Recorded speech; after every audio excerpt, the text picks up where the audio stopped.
HIV positive. I was 32 with a daughter of 8 when I tested positive. Someone blamed me and said, you gave me AIDS.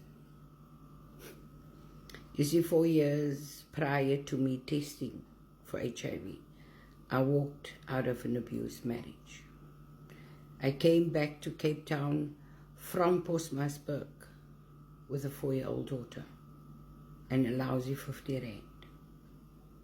Nowhere to go. I ended up with friends in Estrava. And then my paths one night crossed with an ex from my childhood. You know, the one that your father warns you about? Yes, that one. And then later he would blame me that I infected him. And I believed him for many years.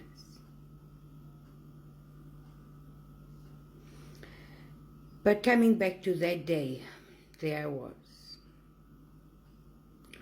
All the traumas and the bags full of pain,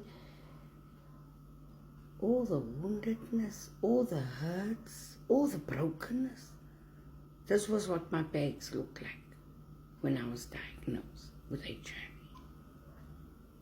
Oh, I hated God. I hated God. I had no one else to blame. And yet there I was. The woman from John 4. The woman from John 8. And every other sinful woman. I knew that there was a stigma to HIV. And I knew I would be crucified within the community that I grew up. And yet I had to disclose. I remember I had no information, no knowledge, no nothing. And I know one thing, I knew there was no access to treatment. And I didn't want to die. I owed this 8-year-old girl, I owed her this wonderful gift that God has blessed me with. I owe her. I disclosed to her one morning on our way to school. And I said to her, I'm HIV positive. She just looked at me. And a couple of days later, she came to me and she said to me, Mommy, I know that people can live long with HIV. Please promise me 15 years. The other day, we made fun here in the house and I said to her, Baba, your 15 years is a long time up, turning 33. She's now 32. And my granddaughter is now 8. And working through the book and looking at them, it wasn't easy. I remember my months or weeks of spent in Maitland Graveyard, looking for hope and answers between the dead. I would roam there. I remember losing my business, growing bitter, sinking further into substance. Because I was dealing with so much, being adopted already, and all the other abuse and childhood traumas I suffered. And the realization also how these things impacted my life and how I became what I became because of these things. Oh, I hated myself. I hated myself for the choices I made.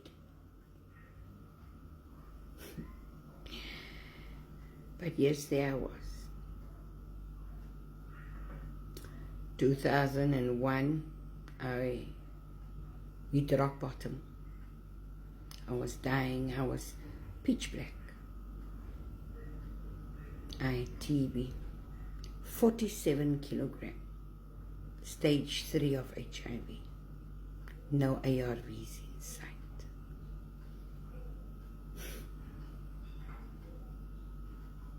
I finished my TB treatment. But it was more spiritual. You see, I grew up in an era of Reinhard Bonnke with his 10 crusades. And at 12, I gave my heart to the Lord. I remember that HIV positive result when it sank in, and the reality of it hit me. And the reality of death hit me. It was the biggest humiliation. What more, God, what more? I have gone through this and that and that and that, and now this. And I had no one to blame. For a long time, I blamed God. And I had to tell this partner that I was infected. But that is a story for the book. I felt alone. The only other positive person I knew was a guy I met at the clinic. I sometimes wonder if he's still around somewhere.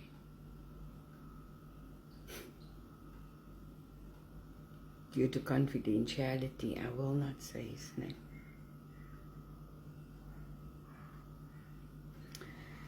So my journey, my full journey with HIV started in 2002 when I joined an organization called WIPO, Women in Partners Against AIDS. So you see, my journey was more spiritual, more mental.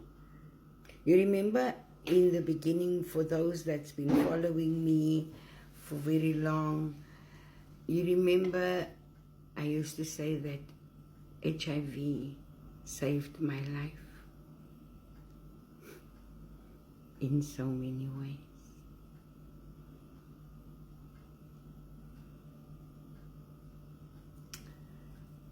So yes, guys, here I am, 20 years on ARVs. It's funny how people were struggling that time to have access to ARVs. Here people have access now, free access to ARVs, and they don't want to take the medication. Now many millions died with no access to medication. Millions. Millions of children were left orphaned in that era when I tested. Gay men were struggling finding ARVs. There was a movie out on that, Dallas Buyers Club, how people had to smuggle ARVs in that era that we lived in that time. So it has been a journey, a healing journey. I used HIV to heal me from all these pangs. Part 2 to follow.